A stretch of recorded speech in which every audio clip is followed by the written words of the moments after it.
महामोहितं पुंजे जासु वचन रवि करे निकरे। अव्यक्त रूप में सर्वत्र विराजमान पूज्यपाद संत सद्गुरु महर्षि में ही परमहंस जी महाराज के उभय पाद पद्मों में कोटि शरणमण। व्यक्त रूप में मंचस्थ पूज्यपाद महर्षि संत गुरु शरण परमहंस जी महाराज के उभय पाद पद्मों में कोटि शरणमण।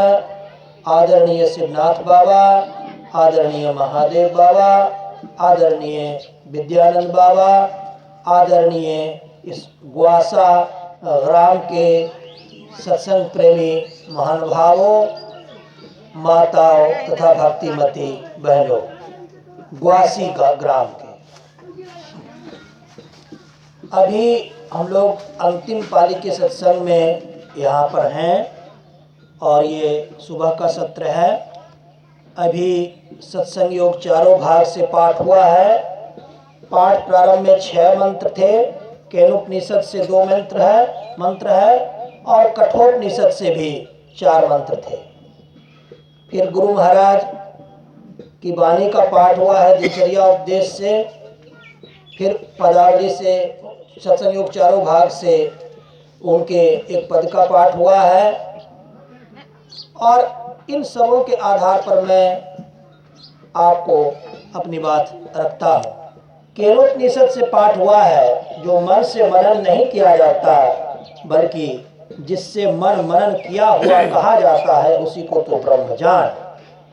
जिस उस देश कालावच्छिन्न वस्तु की लोक उपासना करता है वह ब्रह्म नहीं है। मन से जो कुछ भी हम मनन करते हैं, सोचते हैं, वो ब्रह्म नहीं है। मन जिससे सब कुछ का मनन करता है वो ब्रह्म है। मन मनन कैसे करता है? संकल्पात्मक रूप से और विकल्पात्मक रूप से। संकल्प और विकल्प करके ये मनन करता है। ये मन को संकल्प और विकल्प कराता कौन है? कौन कराता है इसको? मन को जो संकल्प और विकल्प कराता है वो ब्रह्म है। मन जिसका मनन करता है वह ब्रह्म नहीं है। ब्रह्म काल और देश इसमें अवस्थित जो है वो ब्रह्म नहीं है। जो देश कालातीत है वही ब्रह्म है। देश कालातीत का क्या मतलब हुआ? इसका मतलब ये हुआ जो समय और स्थान सबके परे है वही ब्रह्म है। मन जिसके द्वारा किसी चीज का मनन करता है वह ब्रह्म है। अच्छा, ये केनोपनिषद किस मंत्र कहते हैं? अब इसको समझिए। आप गुरु महाराज के पास जाते हैं या साधु महात्मा के पास जाते हैं, वहाँ आप जाते के साथ आपका मन वो करने लगता है। जो आप चाहते हैं वो नहीं करता है, जो गुरु महाराज चाहते हैं वो होता है ना। कुप्पा घाट में जाते हैं, सबका मन शांत होने लगता है, सबकी माया छूटने लगती है, सब इधर उधर का छूट छाड़ करके दिमाग से सब भगवान की तरफ मुड़ जाते हैं। क्यों? आपका मन वहाँ महात्माओं की यौगिक शक्ति से संचालित होने लग गया है, इसलिए आपका मन। सत्संग में आते हैं सब भक्तिमय हो जाते हैं, सत्संग से जाते हैं बस सब संसारी हो जाते हैं। क्यों? सत्संग में महात्माओं की योग की शक्ति काम करती है, शक्ति पीठों में महात्माओं की योग की शक्ति काम करती है, इसलिए ऐसा होता है। इसलिए महात्माओं को और संतों को जो शक्तिपीठ में निवास करते हैं उसको भी साकार ब्रह्म ही मानिए। परमात्मा है, परंतु धरती पर वह साधु और संत के रूप में माना जाएगा। उसके गुण भी आपको दिखला दिए। परमात्मा भी आपके मन का कंट्रोलर है, साधु संत भी आपके मन के कंट्रोलर है, इसलिए इसको शरीरधारी परमात्मा मानना चाहिए। जो नहीं मानते हैं वो अहंकारी हैं। एक बनारस में प्रोफेसर साहब थे, बोला कि हम कौन गुरु करेंगे हैं? हम प्रोफेसर होके सबकी गुरुवाई कर दिया, वो हम पर कौन गुरु हो जाएगा? हे भगवान! अरे राष्ट्रपति भी भजता है कि नहीं भजता है? राष्ट्रपति के घर में भगवान का फोटो नहीं लगता है क्या? है हम राष्ट्रपति होइए गए तो पूरा देश हमको भज रहा। पूरा देश तुमको भजता है, ठीक है, लेकिन तुम भी तो किसी को भजते हो। वो कौन है? वो भगवान है। हमने उस गुरु को कहा कि गुरु हमारे भी वो गुरु रहे हैं, लग हमारे गुरु हैं, सही बात है, अपना एक आध्यात्मिक गुरु पक्का कर लीजिए। अरे भगवान शंकर ने गुरु बनाया, सारे देवताओं ने गुरु बनाए, राक्षसों ने गुरु बनाए। जो बदमाश क्रिमिनल मर्डरर भी होता है उसका भी एक गुरु होता है, उसका भी एक भगवान होता है। वो तलवार भी उठाता है तो माँ काली को पहले चढ़ा देता है सिंदूर, खून तब फिर जाता है हत्या करने। सबके गुरु होते हैं, बिना गुरु का कौन होता है? निगुरा क्या कर सकता है? कुछ भी नहीं कर सकता। सारे संतों ने कहा कि बिना गुरु के कुछ होता ही नहीं है। आगे का जो मंत्र पाठ हुआ है वो ये है, यदि इस जन्म में ब्रह्म को जान लिया तब तो ठीक है, और यदि उसे इस जन्म में न जाना तब तो बड़ी भारी हानि की। बुद्धिमान लोग उसे समस्त प्राणियों में उपलब्ध करके इस लोक से जाकर मरकर अमर हो जाते हैं। यह जन्म मिला है ब्रह्म को जानने के लिए, और यदि आप इस जन्म को चरितार्थ करना चाहते हैं तो आपको परमात्मा ब्रह्म को जानना पड़ेगा, और नहीं जानते हैं तो आप बहुत बड़ी हानि में चले गए। यह ब्रह्म के जानने का क्या मतलब है? जानत तुम ही हो जाए, तुमको जानने के बाद तुम ही जो हो जाता है। जैसे ये मोबाइल है, इसको वहां से दूर से आप लोग सभी लोग जानते हैं, बच्चा जानता कि ये मोबाइल है, लेकिन परमात्मा के संदर्भ में ऐसी बात नहीं कि वो परमात्मा है। आंख के अंदर जो ध्यान में आज दिखा वो राम था, कृष्ण था, गुरु महाराज थे, ये सब द्वैतवाद है। परमात्मा का दर्शन होते ही परमात्मा में मिल नहीं जाते हैं, और द्वैतता नहीं होती है तो फिर परमात्मा का दर्शन आपका द्वैतवादी दर्शन है जो अंत में दुख देगा। ऐसा भी आज पाठ हुआ है। तो बुद्धिमान लोग समस्त प्राणी में उस ब्रह्म को जानकर धरती से जाकर मरने के बाद अमर हो जाते हैं, और जो मूर्ख होते हैं वो क्या करते हैं? वो परमात्मा संबंधी बात सुनते नहीं, परमात्मा का अनुसंधान नहीं करते।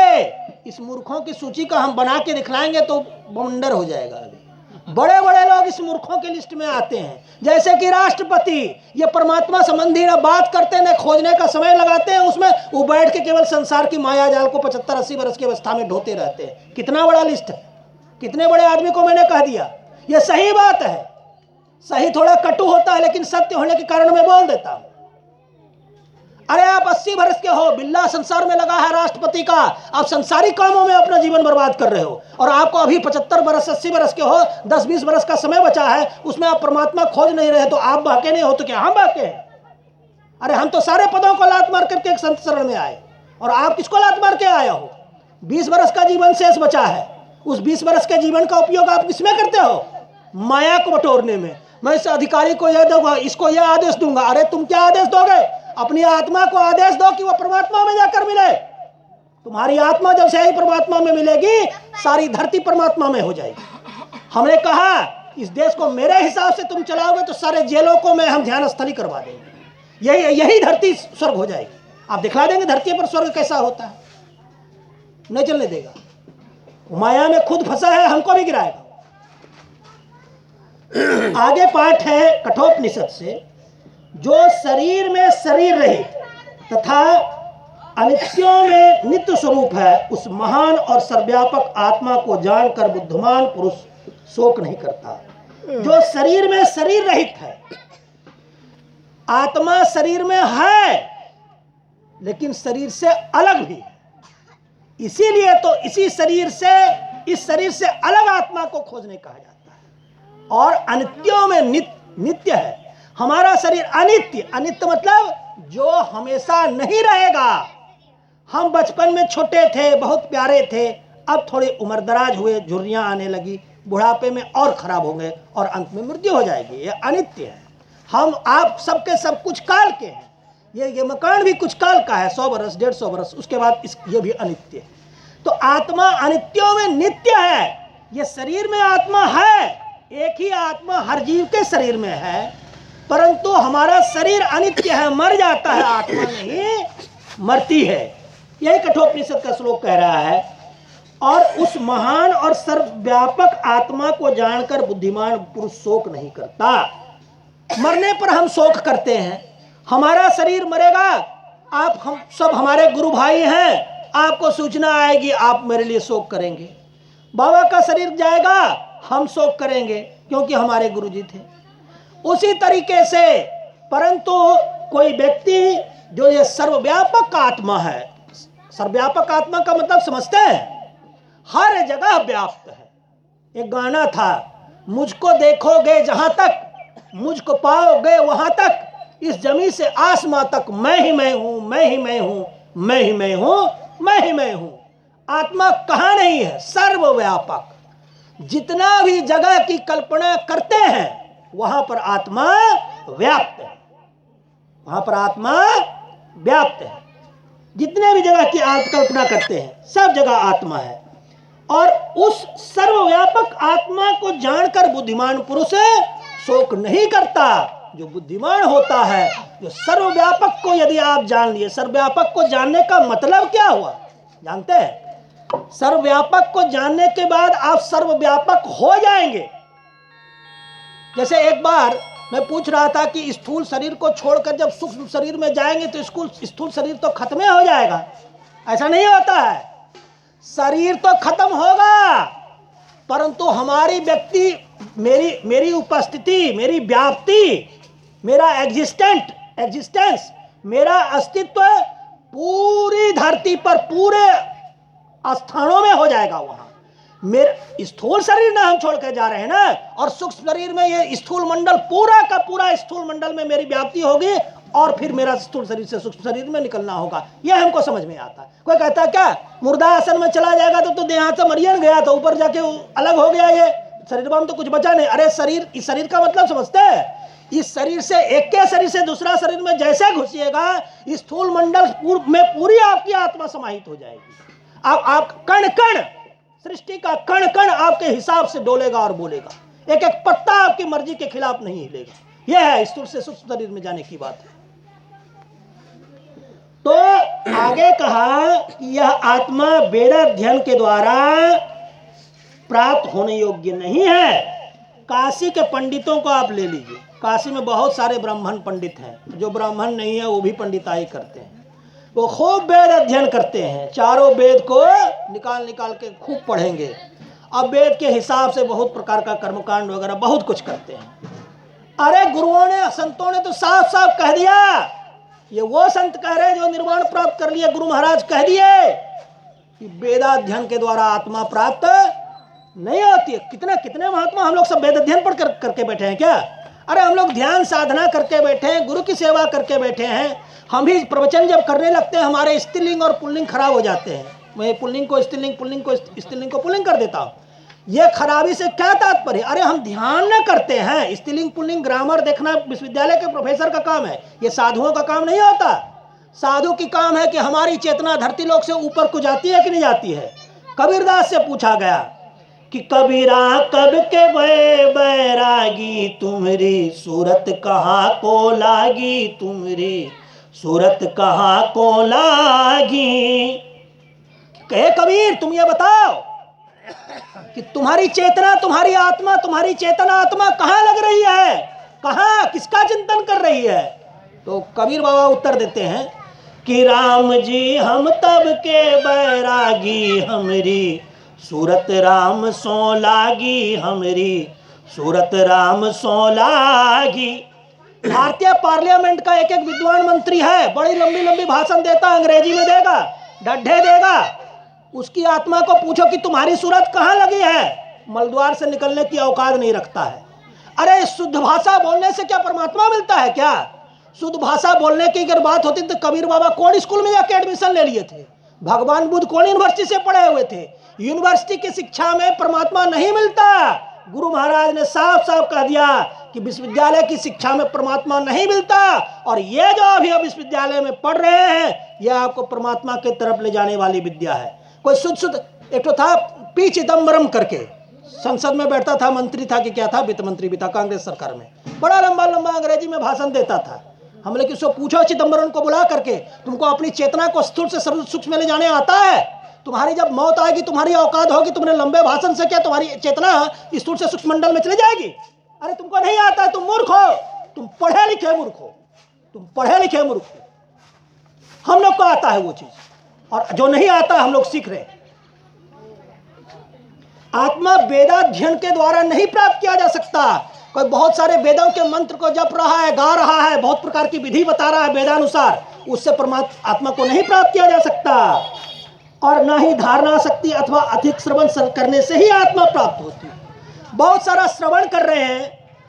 अब श्रवण के बारे में आप समझ लीजिए, इसको बहुत बारीकी है इसमें। आप कॉलेज के प्रोफेसर का श्रवण करते हैं, जब वेद अध्ययन करने वाले पंडित का श्रवण करते हैं, और किसी योगी महात्मा का श्रवण करते हैं, तीनों का अंतर है। कॉलेज के प्रोफेसर किताबी आधार पर बोलते हैं, उसका व्यवहार जीते नहीं है। कॉलेज के प्रोफेसर का सीधे लड़के के साथ पढ़ाया जाना गलत है मेरे हिसाब से। ऑनलाइन पढ़वाते हैं तो सही है, परंतु साधुओं का उनके भक्तों के सामने आकर प्रवचन करना सही है। इसलिए सही है कि साधु के शरीर में यौगिक शक्ति होती है, जो कि वेद को जानने वाले पंडितों में नहीं होती है, और जो मंत्रियों में नहीं होती है, जो प्रोफेसर में नहीं होती है, ये केवल साधुओं में होती है। और वो शक्ति तभी काम करती है जब साधु शिष्य के सामने प्रकट होता है। इसी को उपनिषद पढ़ाया जाना कहा जाता है। उपनिषद मतलब किसी साधु महात्मा के समीप बैठकर जो आप अध्ययन कर रहे हैं, जैसे अभी आप लोग उपनिषद पढ़ रहे हैं, ये व्यवहारिक उपनिषद है। पंडित लोग वेद की बहुत बड़ी बड़ी बात बताएंगे, है ना। पंडितों का वेद और संतों का भेद ये बहुत विख्यात है। गुरु महाराज बार बार कहते थे, ये कहते थे, बार बार कहते थे गुरु महाराज कि पंडितों का वेद, पंडित वेद की हर ऋचाओं को बोलेगा, बोलने के तरीके भी वो जानता है, परंतु वेद में जिस परमात्मा को प्राप्ति कराने की बात है, उसके रास्ते में एक धूर भी नहीं चला है वो। और साधु महात्मा गलत बोलते हैं, वैदिक मंत्र भी गलत ही बोलते हैं, उसके नियम का पालन नहीं भी करते हैं, परंतु ये साधना के रास्ते पर करते हैं, चलते हैं। ये सीधे आपको परमात्मा की तरफ ले जाने की औकात रखते हैं, जो ना तो कोई मंत्री जानता, ना कोई विश्वविद्यालय का प्रोफेसर जानता, ना कोई वेद का पंडित जानता। यही साधुओं और सब में अंतर है। इसलिए साधु, इसलिए मैं बना साधु, नहीं तो मैं प्रोफेसर था, मैं प्रोफेसरी कर सकता था। अभी भी हमको लोग बुलाते हैं, नहीं जाते हैं उधर, लेकिन तुम्हारे साथ बैठ के क्यों जीवन बर्बाद करें। वो थोथा बकवासवादी है। उसके लिए मेरा कहना है कि कहता पर करता नहीं, मुख का बड़ा लभार, एक दिन धक्का खावेगा साहब के दरबार, साहब के दरबार।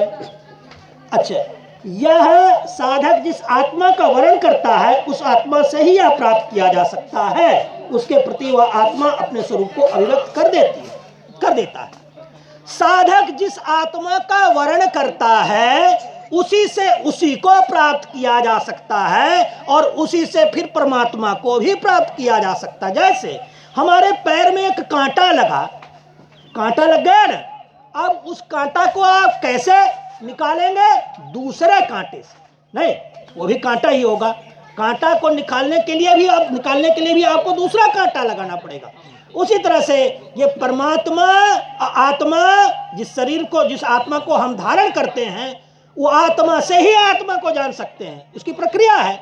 आत्मा के अतिरिक्त जो अनात्म तत्व है हमारे शरीर में, उसको पार करके हम आत्मा में मिलेंगे, फिर वो आत्मा हमको परमात्मा में जाकर के दर्शन करा देगी। संतमत दर्शन को समझिए। संतमत दर्शन और पारख कबीर में थोड़ा अंतर है। पारखी संप्रदाय में आत्म स्वरूप को प्राप्त करने की बात है, परंतु संतमत वो नहीं बताता है। संतमत कहता है पहले हम आत्मा को प्राप्त करें, और वह आत्मा जिसका दीदार करेगी वह परमात्मा है। आत्मा परमात्मा नहीं है संतमत में। या आप गुरु महाराज की किताब के आधार पर बोल रहे हैं हम आत्म स्वरूप को प्राप्त हो गए, ये तो एक बात हुई। अब वो आत्मा जिसका दीदार करेगी। घट रामायण में तुलसी साहब ने लिखा कि निर्वाण जहां होता है वहां पर जीव के लिए एक पलंग होता है। वो पलंग हम तो देखे नहीं है, अब गुरु महाराज की कृपा होगी, जब निर्माण मिलेगा तो इसका साक्षात्कार भी कर लेंगे हम लोग। ये हम लोग जो साक्षात्कार करते हैं ये तुलसी साहब की वाणी है घट रामायण से। जो आत्मा जब निर्वाण को प्राप्त करती है वहां एक पलंग होता है, पलंग पर आत्मा सोती है, और वह आत्मा जैसे प्रियसी अपने प्रीतम का इंतजार करती है पलंग पर, वैसे ही आत्मा प्रभु पिया परमात्मा का दीदार करती है। वहां का पान अम्लीय पान होता है, अमृत का पान करती है। बहुत सारे लोगों की चर्चा है, बहुत घट रामायण का अध्ययन करेंगे, चाहे पिंड माही ब्रह्मांड है, इसमें भी लिखा है तुलसी साहब के घट रामायण में भी लिखा है, वो सब आप लोग पढ़िएगा तो वो सब आपको प्राप्त होगा। आगे कहा, यह आत्मा प्रवचन द्वारा अर्थात अनेक वेदों को स्वीकार करने से प्राप्त यानी विदित होने योग्य नहीं है। बहुत प्रकार के वेद को स्वीकार कर लिए, बहुत प्रकार का प्रवचन, कोई बहुत बड़ा प्रवचन करता है, वो कह देगा हम आत्मा को प्राप्त कर लिया। अरे प्रवचन करने से आत्मा नहीं होता। कल हम लोग बैठे थे, बहुत सारे लोग कर रहे थे और प्रवचन, हम लोग की नहीं, 3-4 दिन से हम लोग प्रवचन कर रहे हैं। ये तो आपको वाचिक ज्ञान दे रहे हैं, फिर हम लोग इसका अमल करने के लिए अपनी कुटिया अपनी जगह पर जाते हैं, वहाँ 3-4-5 दिन फिर कठोर ध्यान करते हैं, फिर 4-5 दिन के भेड़िया धसान प्रवचन एक जिला से दूसरा जिला हमको बिल्कुल नापसंद है, वो खाली बकवास हो जाएगा। ये क्या कहा कि प्रवचन के द्वारा अगर कोई ये कहता है कि मैंने आत्मा को जान लिया, वो गलत है। अनेक वेदों के को स्वीकार कर लिए, सीख लिए, बोल लिए हमने आत्मा को जान लिया, ये भी गलत है। नौ मेघा यानी ग्रंथ धारण की शक्ति से ही माना जा सकता है। जिनको बहुत बड़ा मेघा शक्ति वाला व्यक्ति है, बुद्धिमान है, कहेगा कि बुद्धि के आधार पर हम परमात्मा को खोज लिए। एक अभिलाष दास जी थे, वो बार बार बुद्धि के आधार पर परमात्मा खोजने का प्रयास करते थे। हम कह रहे बुद्धि से परमात्मा मिलती ही नहीं है, तो उस पचड़े में पढ़ना क्या। हम 18 वर्ष तक मंत्रों का जप किए हैं, यूट्यूब पर सारे मंत्र हैं। 18 वर्ष में नहीं मिला परमात्मा का दीदार नहीं हुआ, तब हमने मंत्रों को जपना बंद कर दिया। अरे उस रास्ते से, बाहर के किसी भी रास्ते से, बुद्धि से, मन बुद्धि चित्त अहंकार, इस सबसे परमात्मा नहीं खोजा जा सकता। जब ये निष्कर्ष पहले बन ही चुका है, तो फिर बाद में बुद्धि से खोजने का प्रयास करना मूर्खता नहीं है तो क्या है, विद्वता है। अरे बुद्धि से परमात्मा मिलता ही नहीं है, तो बुद्धि को सरेंडर कर दो, नतमस्तक कर दो, संत चरण में आ जाओ। बिना किए ही परमात्मा मिलता है, बिना किए अपने हो जाता है। क्या कहा, सारे धर्मों को छोड़कर मेरी शरण में आ जाओ, भगवान कृष्ण गीता में कहते हैं। इतना धर्म तो बताए, सब बात ठीक है, करना बहुत कठिन है, मेरी शरण में आ जाओ। तो केवल बहुत सा श्रवण करने से हो ऐसी बात नहीं, तो फिर किस प्रकार यह प्राप्त किया जा सकता है। यह साधक जिस आत्मा का वर्ण करता है, उसी के द्वारा इसको प्राप्त किया जा सकता है। आगे का मंत्र कहा कि जो पाप कर्मों से निवृत्त नहीं हुआ है। पाप कौन कौन है, झूठ, चोरी, नशा, हिंसा, व्यभिचार। इससे जो हम सरकार के ऊपर क्यों बोल देते हैं, अरे हमारे देश की सरकार है, कोई लंदन की सरकार पर तो हम नहीं बोलते।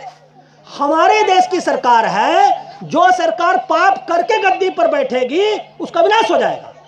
हम भी अगर पाप करके सरकार में जाके बैठेंगे, हमारा भी विनाश हो जाएगा।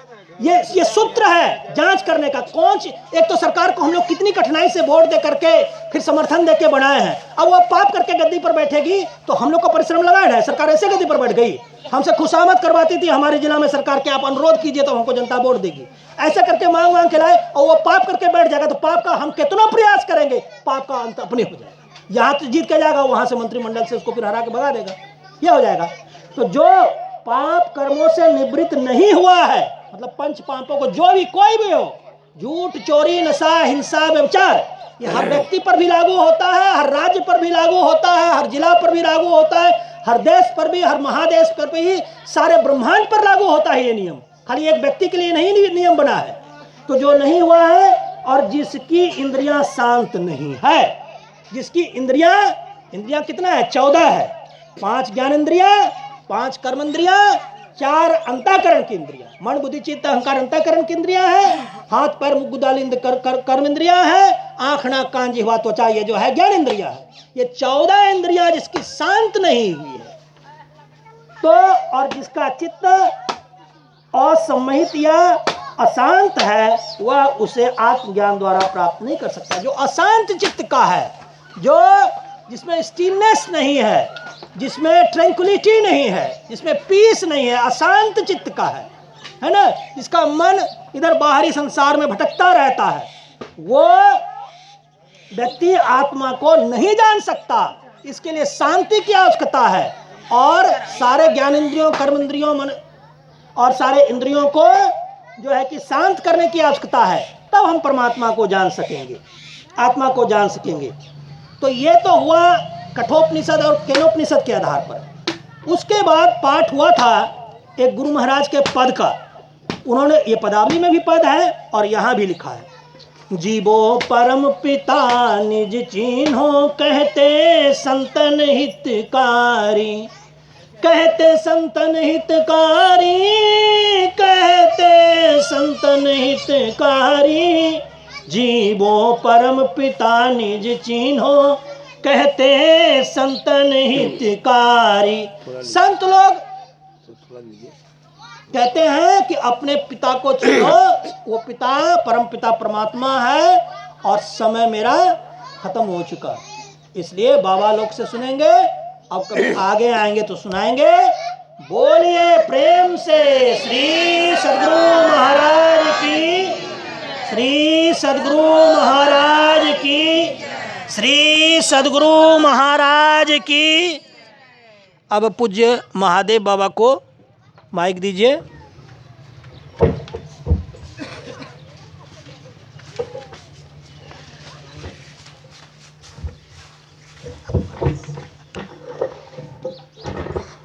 सबका फोटो चला जाएगा विदेश चैनल पर।